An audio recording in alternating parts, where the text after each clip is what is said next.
கடனை வசூலிக்கிற வரைக்கும் இங்க இருக்கிற பொருள் எல்லாம் என்னது?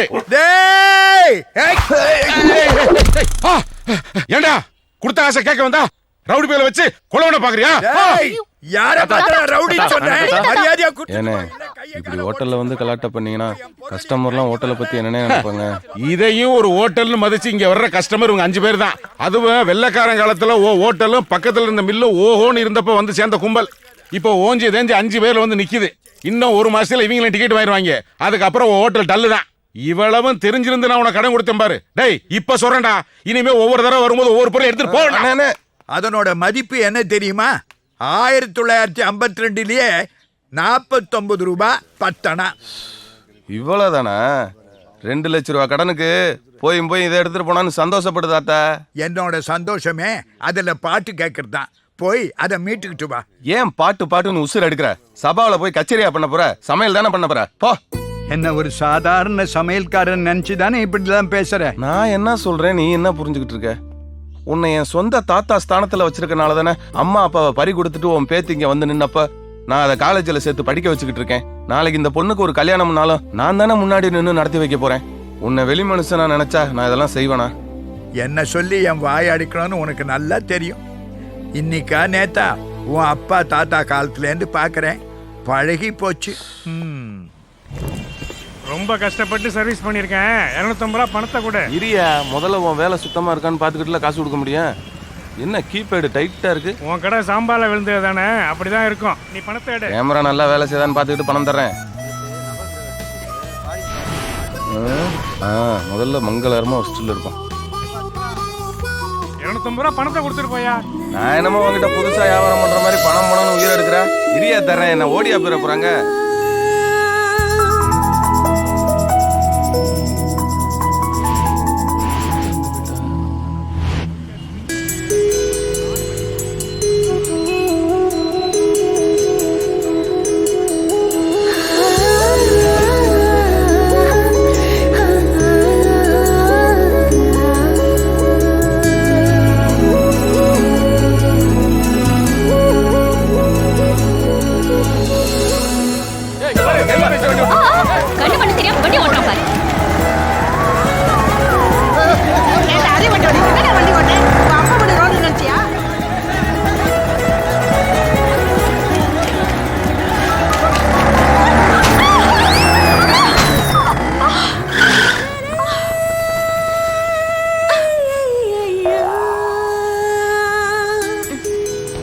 என்னங்க வண்டிக்குள்ள ஏறும்போது எப்படி ஏறினீங்கன்னு தெரியல.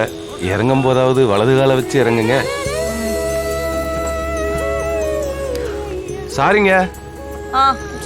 ஏங்க, இஃப் யூ டோன்ட் மைண்ட், என் வண்டிக்குள்ள முத வந்த லேடி நீங்க தான். எங்க போறேன்னு சொன்னீங்கன்னா நானே டிராப் பண்ணிடுவேன். நீ இப்படிதான் எப்பவுமே வா, இல்ல எப்பவுமே இப்படிதானா? இல்லங்க, எப்பவும் இப்படி இருந்தது இல்ல. இனிமேல் இப்படியே எப்பவும் இருந்தலான்னு தோணுதுங்க.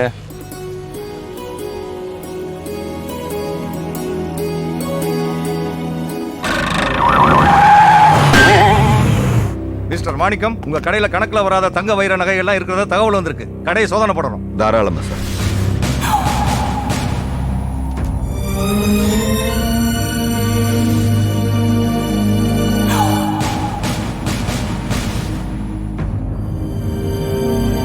சாரி மிஸ்டர் மாணிக்கம், எங்களுக்கு தவறான தகவல் வந்திருக்கு. உங்க கடையில அக்கவுண்ட் ஸ்டாக் எல்லாமே கிளியரா இருக்கு. நீங்க கடையில போட்ட சோதனையில என்னென்ன இருந்துச்சுன்னு ஒரு ஸ்டேட்மெண்ட் கொடுத்தீங்கன்னா நாளை பின்ன எங்களுக்கு ஹெல்ப்ஃபுல்லா இருக்கும் சார். நாளைக்கு காலையில எங்க ஆபீஸ்ல ரெடியா இருக்கும். எனி டைம் நீங்க வந்து கலெக்ட் பண்ணிக்கலாம். Thanks for your cooperation. சமையல்காரனை பார்க்கணும்னு சொன்னீங்களாமே, நான் தான். என்னம்மா விஷயம்? இவ்வளவு கேவலமா சமையல் பண்ண மூஞ்சி யாருன்னு பார்க்க ஆசை. ஏமா, என் சமையலுக்கு என்னம்மா குறைச்சல்? சாம்பாரா இது? சாம்பாரா இது? இதுல ஒரு புளிப்பு இல்ல, காரம் இல்ல, உப்பு இல்ல, சுடுதண்ணில வேக வச்ச காய்கறியை கொட்டின மாதிரி இருக்கு. என் லைஃப்ல இப்படி ஒரு மோசமான சாம்பாரை நான் சாப்பிட்டதே இல்ல. என் வாழ்க்கையிலயும் இப்படி ஒரு மோசமான பொம்பளை நான் பார்த்ததே இல்லை.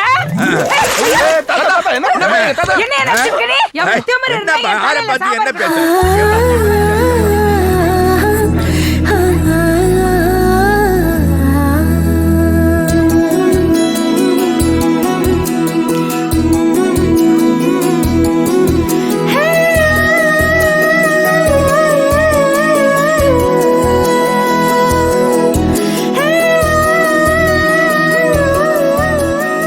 ஹலோ ஹேய் ஸ்கூட்டர் பாட்டி நீ இங்க தான் வெயிட்டரா இருக்கியா? ஹலோ, இது ஏன் ஹோட்டலுங்க? பரம்பரையா எங்களுக்கு ஹோட்டல் பிசினஸ் தான். மசாலா கப்பே சீனுன்னா கும்பகோணம் ஃபுல்லா தெரியுமே.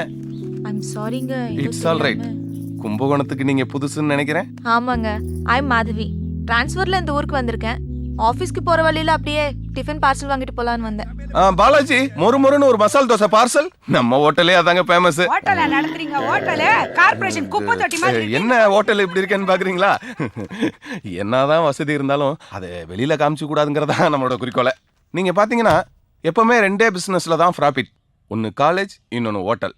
இப்போ 1/2 கிலோ மாவை 10 ரூபாய்க்கு வாங்கி அதுல 5 தோசை சுட்டு ஒரு தோசை 30 ரூபான்னு வித்தோம்னு வச்சுக்கோங்களேன், மொத்தம் 150 ரூபா கிடைக்கும். 15 டைம்ஸ் ப்ராஃபிட். ஓ, லட்சக்கணக்கில் டர்ன் ஓவர் ஆகுது. முதலாளி என்னப்பா இங்க வாங்க.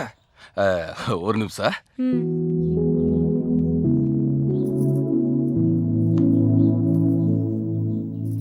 மாவு காலி, தோசை ஊத்த முடியாது. ரவா இருக்கா? மாதவி, ரவா கிச்சடி. சீக்கிரம் அவசரப்படாத. கேஸும் தீந்து போச்சு, விறகும் இல்ல, எதுவும் சமைக்க முடியாது. வேற என்னதான் இருக்கு? தாத்தா பாம்பு புத்து கூத்த வச்சிருக்கிற 2 முட்டையும் நாய்க்கு போடுறதுக்கு 4 ரொட்டியும் தான் இருக்கு. அந்த அயன் பாக்ஸ் கொடு. எதுக்கு? அட குடு.